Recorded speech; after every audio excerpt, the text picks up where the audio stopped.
लीजिए माँ जी, अनिल जी आपकी चाय। शुक्रिया बहू। अरे बहू, तूने चाय अपनी नहीं बनाई?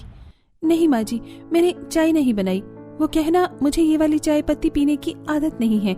मेरे घर पर तो इंग्लैंड वाली चाय आती थी। लेकिन आप चिंता मत कीजिए, मैं शिकायत नहीं कर रही हूँ। मैं दूध पी लूंगी, आप लोग चाय पी लो। अदिति ने ऐसा बोलकर बात को खत्म कर दिया। अदिति रेखा की नई नवेली बहू थी। वो एक बेहद अमीर मायके से थी, लेकिन उसने अपनी पसंद से एक गरीब लड़के से शादी की थी। ससुराल में अब उसकी छोटी सी झोपड़ी थी जिसमें किसी चीज की सुविधा नहीं थी। कुछ दिन तो अदिति ने सब कुछ बिना शिकायत के संभाल लिया, लेकिन अब उसे अपने मायके की सहूलियत याद आने लगी थी।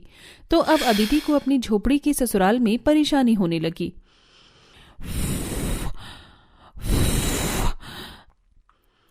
हे भगवान, फेफड़े भी दुख गए मेरे तो।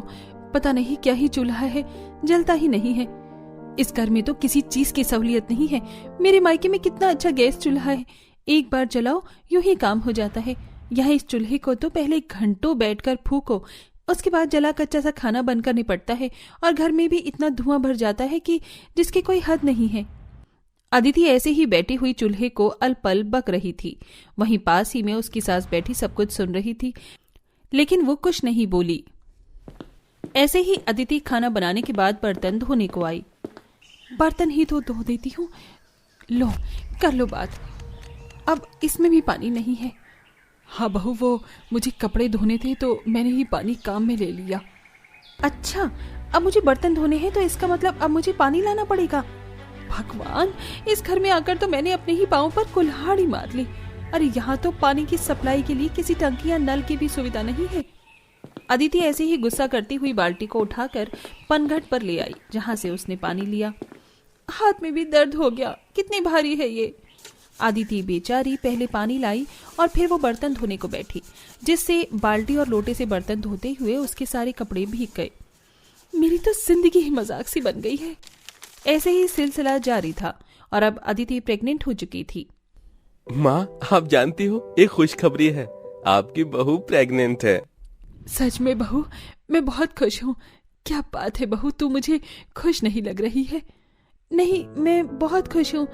आप क्या नाच कर दिखाऊं, तब आपको लगेगा कि मैं खुश हूँ। नहीं बहू, मैंने ऐसा तो कुछ नहीं कहा। अच्छा तू खड़ी क्यों है, आकर लेट जा। और तू सुन अनिल, बहू के लिए ना अचार और इमली लाकर रख देना, इन दिनों में अच्छे लगते हैं। रहने दीजिए, आपके पास पहले कुछ मौजूद हो जो आप मुझे ये खिलाओ। मैंने तो बस अपने मायके में ही खा पी लिया, यहाँ तो मैं हर छोटी छोटी चीज को आकर तरस गई हूँ। अदिति, शादी तो तुमने ही मुझसे अपनी मर्जी से की थी, मैं थोड़ी रोया था तुम्हारे लिए। अनिल चुप हो जा, बहू से कुछ मत बोल। और वैसे भी ये गलत क्या बोल रही है, हम गरीब हैं तो हैं ही। रेखा ने ऐसे बोलकर बात को खत्म कर दिया। अदिति भी गुस्से में चारपाई पर लेट गई और उसकी आंख सी लग गई।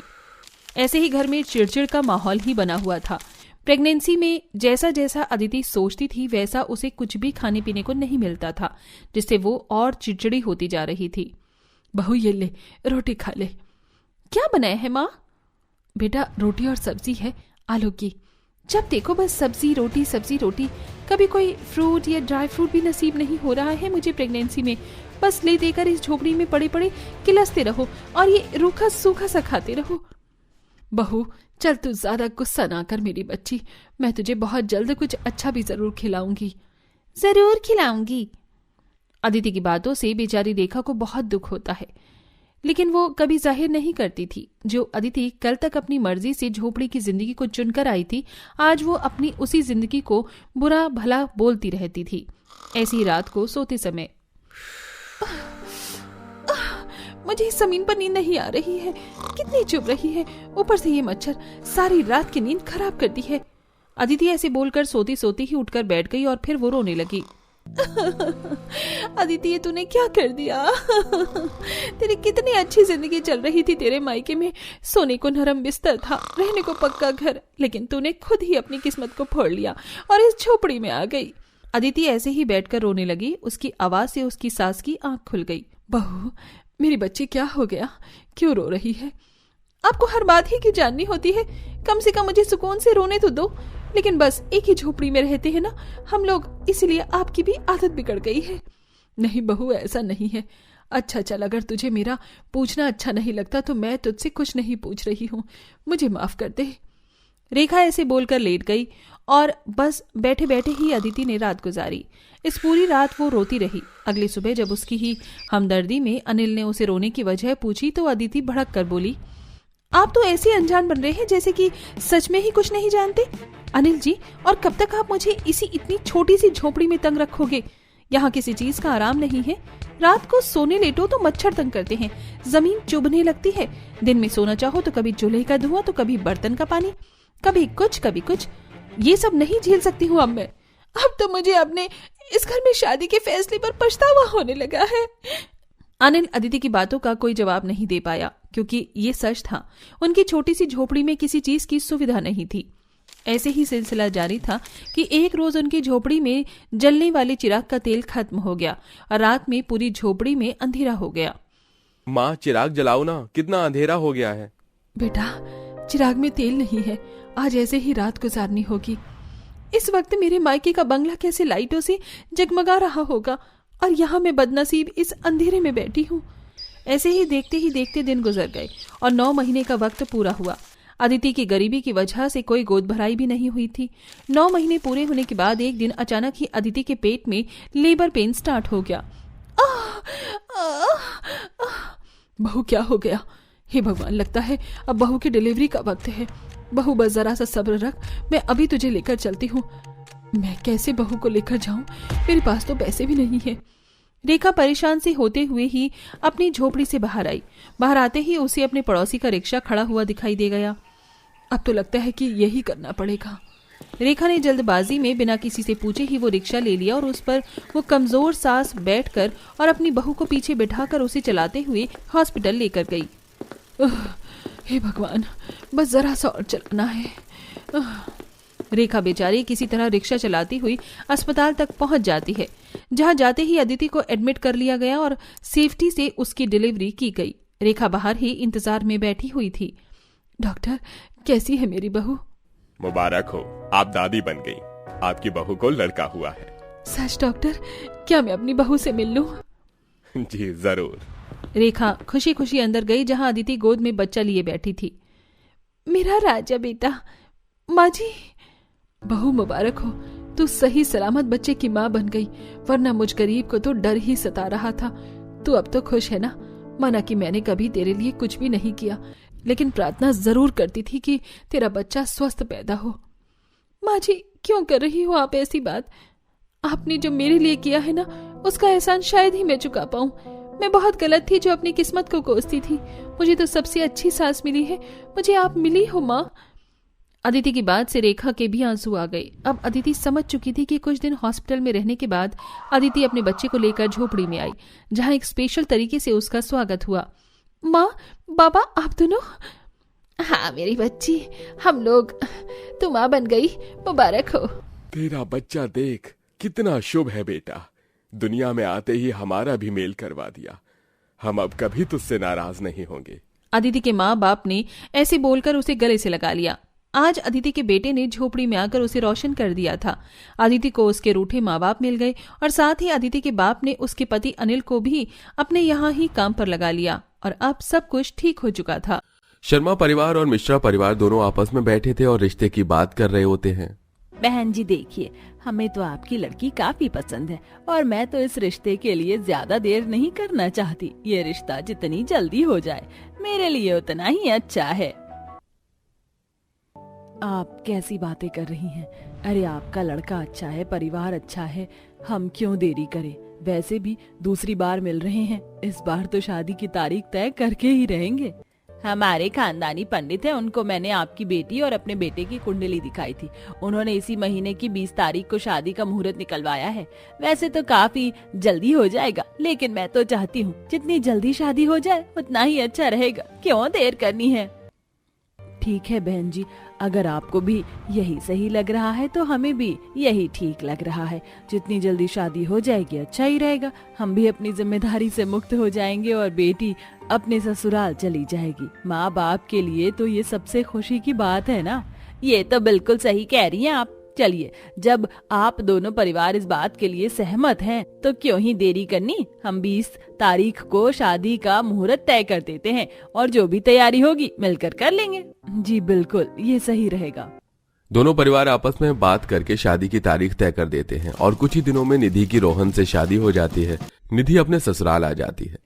आ गई हमारे घर की दूसरी लक्ष्मी भी। बहू, अब तू और तेरी जेठानी दोनों ना मिलकर इस घर को संभालो। हाँ, मुझे भी निधि का इंतजार था। अब मेरी देवरानी आ गई है, हम दोनों सब संभाल लेंगे। चलो निधि, मैं तुम्हें तुम्हारे कमरे में लेकर चलती हूँ। तुम थक गई होगी ना, और कल तुम्हारी पहली रसोई की रस्म भी है, तुम थोड़ा आराम कर लेना। निधि अपने कमरे में जाती है और आराम करने लगती है। कल मेरी पहली रसोई की रस्म है। मैं सबके लिए काफी स्वादिष्ट खाना बनाऊंगी। मेरे मायके में भी सबको मेरे हाथ का खाना पसंद था। पूरी कोशिश करूंगी कि यहाँ भी लोग मेरे हाथ के खाने की तारीफ ही करें। निधि आराम से सो जाती है। अगली सुबह निधि रसोई में जाती है। आज पहली रस्म है तो मैं ज्यादा ही खाना बनाऊंगी। क्या पता कहीं कोई आस पड़ोस के लोग आ जाएं, 4 मेहमान आ जाएं। खाना कम बिल्कुल भी नहीं पड़ना चाहिए और 3-4 वैरायटी तो बना ही देती हूँ, इसलिए जल्दी उठी थी कि ज्यादा खाना और वैरायटी भी ज्यादा बना पाऊँ। निधि सबके लिए खाना बनाती है। कुछ देर बाद खाना तैयार हो जाता है और घर के सभी सदस्य भी उठ जाते हैं। अरे वाह भाभी, आपने तो बड़ी जल्दी खाना बना लिया। कब उठी थी आप? मैं तो सुबह 5 बजे ही उठ गई थी। मैंने सबके लिए आज काफी सारा और बहुत टेस्टी खाना बनाया है। आप सब बैठ जाइए, मैं सबको खाना परोसती हूँ। सब लोग खाना खाने के लिए बैठते हैं। निधि सबको खाना परोसती है और देखते ही देखते सारा खाना चट हो जाता है। बहू, बहुत ही स्वादिष्ट खाना था। जितनी उम्मीद नहीं थी उससे भी कहीं ज्यादा अच्छा खाना बनाया तूने। भगवान तुझे हमेशा खुश रखे। इतना सारा खाना बनाया था, कम से कम 1 दिन का खाना, और इन्होंने एक समय में खत्म कर दिया। क्या पता भूखे हों। कोई बात नहीं। निधि उस समय इस बात को अनदेखा कर देती है। शाम के समय निधि रसोई में जाती है, तभी निधि की जेठानी आती है। अच्छा हुआ दीदी आप आ गई, मेरी मदद हो जाएगी खाना बनाने में। नहीं नहीं, दरअसल मेरी कमर में बहुत ज्यादा दर्द हो रहा है, इसीलिए मैं यहाँ तुम्हें खाने का अंदाजा देने आई हूँ। अच्छा कोई बात नहीं, आप आराम कर लीजिए, खाना मैं बना लूंगी। पूनम खाना बनाने के लिए काफी सारा आटा, चावल, दाल और सब्जी निकालती है और निधि को देने लगती है। ये सारा खाना बनाना है। दीदी कोई मेहमान आने वाले हैं क्या घर पर? नहीं नहीं, कोई मेहमान नहीं आ रहे, ये सब तो हमारे लिए। इतना सारा खाना, ये कुछ ज्यादा नहीं हो जाएगा एक टाइम के खाने के लिए? 3 टाइम का खाना लग रहा है ये तो। अरे हमारे घर में इतना ही खाना खाते हैं हम सबके लिए, और तुम अपने हिसाब से अपना खाना भी इसमें बनाना, ठीक है? पूनम इतना बोलकर चली जाती है। निधि खाना बनाने लग जाती है। कोई बात नहीं, आज शादी की वजह से सब थक गए होंगे, 1-2 दिन बाद से सब मेरी मदद करने लगेंगे, तो ये ज्यादा खाना भी कम ही लगेगा। निधि खाना बनाने लगती है। अगली सुबह हो जाती है और निधि अपनी नंद और जेठानी से कहती है, दीदी, प्राची, आप दोनों भी रसोई में आ जाइए, मेरी मदद करवा दीजिए। सबके लिए इतना सारा खाना बनाना है, समय भी लगेगा और समय भी कम है। अरे हाँ, तुम जाओ, सोफे पर आराम से बैठी हो। माँ जी, आपको तो पता है निधि के हाथों में कितना स्वाद है। निधि टेस्टी खाना बनाती है। मुझे तो निधि के हाथों का खाना ही टेस्टी लगता है। निधि तुम ही बना दो खाना, मैं तो अच्छा खाना नहीं बनाती। हाँ हाँ, भाभी सही कह रही है, मुझे भी भाभी के हाथों का ही खाना अच्छा लगता है, और हम दोनों तो कितना खराब खाना बनाते हैं। ये माँ आपको पता ही है, भाभी से अच्छा तो कोई बना ही नहीं सकता। ये तो दोनों सही कह रही हैं बहू, मुझे भी तेरे हाथ का ही खाने का स्वाद लगता है। ये दोनों बिल्कुल अच्छा नहीं बनाते। एक काम कर, तू ही खाना बना दे। अभी बनाएगी तो जल्दी बन जाएगा, चल जा बना दे। अपने ससुराल वालों की बात निधि काट नहीं पाती और रसोई में खाना बनाने चली जाती है। निधि काफी सारा आटा लगा रही होती है। इतना सारा आटा, ऐसा लग रहा है मैं किसी भंडारे के लिए आटा गूंथ रही हूँ। अरे अगर मैं भंडारे में इतना सारा आटा लगाती ना, कम से कम मुझे पुण्य तो मिलता, लेकिन यहाँ तो इन भुक्कड़ों का पेट भी नहीं भरता। 3 टाइम का खाना एक बार में खा जाते, और जो बना रहा होता है उसके बारे में सोचते ही नहीं है। निधि एक टाइम में पूरे दिन का खाना बनाकर काफी परेशान रहती है। 2 दिन बाद निधि का भाई उसे पग फेरे रस्म के लिए लेने आता है। माफ करना, वो क्या है ना, मुझे काम की वजह से शहर से बाहर जाना पड़ा था, इसलिए रस्म के लिए देर हो गई। अरे कोई बात नहीं बेटा, रस्म होनी जरूरी होती है, देर सवेर हो जाए कोई बात नहीं। निधि अपने मायके आ जाती है, जहाँ निधि की माँ उससे कहती है, अरे मेरी लाडली, तू आ गई। तुझे पता है जब से तू गई है ना, तब से मैंने तुझे बहुत याद करा है, और तेरे हाथ के खाने को। चल आज तू खाना बनाएगी। माँ कैसी बातें कर रही हो? नहीं नहीं नहीं, मुझसे खाना नहीं बनाया जाएगा। ससुराल में पूरे दिन का खाना मैं एक टाइम में बनाती थी, और ऐसे पूरे तीनों टाइम करना पड़ता था, लेकिन अब यहाँ नहीं बनाया जाएगा। यहाँ मुझे थोड़ा आराम करना है, आप खाना बना दो। हाय मेरी बच्ची, कोई बात नहीं, मायके बेटियां तो आराम करने के लिए ही आती है, मैं खाना बना दूंगी। निधि अपने मायके से हंसी खुशी अपने ससुराल जाती है। हाय मेरी बहू आ गई। तुझे पता है जब से तू गई थी ना, हम सबने तुझे बहुत याद किया। चल अब बहुत भूख लग रही, कुछ खाने को बना दे। एक टाइम का खाना है या पूरे दिन का? क्या तुम भी ना बहुत मजाक करती हो। अरे जितना हम रोज खाते हैं उतना ही बनाओगी ना। निधि चिढ़ते हुए रसोई में चली जाती है और सब्जियां काटने लग जाती है। इतना सारा खाना खाते हैं, पूरे दिन का खाना एक बार में निपटा कर बोल देंगे खाना लाओ। अरे इतना तो कोई जानवर भी नहीं खाता होगा जितना मेरे ससुराल वाले खाना खा लेते हैं। ऐसे ही कई दिन निकल जाते हैं और अब ये रोज का ही हो गया था, और निधि इस चीज से काफी ज्यादा परेशान हो जाती है। बेचारी बहू एक टाइम में इतना सारा खाना बनाती है, पर कोई बात नहीं, मैंने भी तो बनाया था ना। बुरा तो मुझे भी लगता है, लेकिन क्या करे, सब अपने अपने हाल से गुजरे हैं। और नहीं तो क्या, मैं भी तो जब ससुराल में आई थी तो सबके लिए मैंने कितना सारा खाना बनाया था। निधि की परेशानी से हर कोई वाकिफ था, लेकिन निधि की मदद कोई भी करने को तैयार नहीं था। कुछ दिनों बाद निधि परेशान होकर अपना सारा सामान बांध कर जाने लगती है। अरे बहू तू कहाँ जा रही है, बताया भी नहीं। अब मैं नहीं रह सकती, आप लोग कभी मेरे बारे में सोचते ही नहीं हो। अरे हर रोज पूरे दिन का खाना एक बार में खा जाते हो, और बनाने वाले की सोचते नहीं हो। पता भी है मुझे कितनी परेशानी होती है। मैं जा रही हूँ अपने मायके। नहीं नहीं नहीं, तुम मायके क्यों जा रही हो? क्योंकि आप लोगों में से कोई मेरी मदद नहीं कर रहा है। अरे हम सब मिलकर बनाएंगे तो खाना जल्दी भी बनेगा और किसी पर भार भी नहीं आएगा। भाभी आप मत जाओ, हम आपकी मदद करेंगे। मैं तो पक्का मदद करूंगी। बहू मैं भी करूंगी, और मैं घर की बहू हूँ, हम दोनों तो करेंगे ही। पक्का ना? कहीं बाद में आप मना तो नहीं करोगे? नहीं, अब हम साथ में खाना बनाएंगे। चारों साथ में रसोई में खाना बनाने जाते हैं। मैं सब्जियां काट रही हूँ प्राची, तुम आटा लगा दो। माँ जी आप भी सब्जी काट दो मेरे साथ। निधि तुम्हें जो काम पसंद आए तुम वो करो। आप सब लोग मेरी मदद के लिए मान गए, मुझे बहुत खुशी हुई। पूरे दिन का खाना एक बार में खाने वाले ससुराल से मुझे कोई दिक्कत नहीं है। इसी के साथ अंत में निधि की शिकायतें भी दूर हो जाती है और उसके ससुराल वाले भी उसकी मदद करते हैं।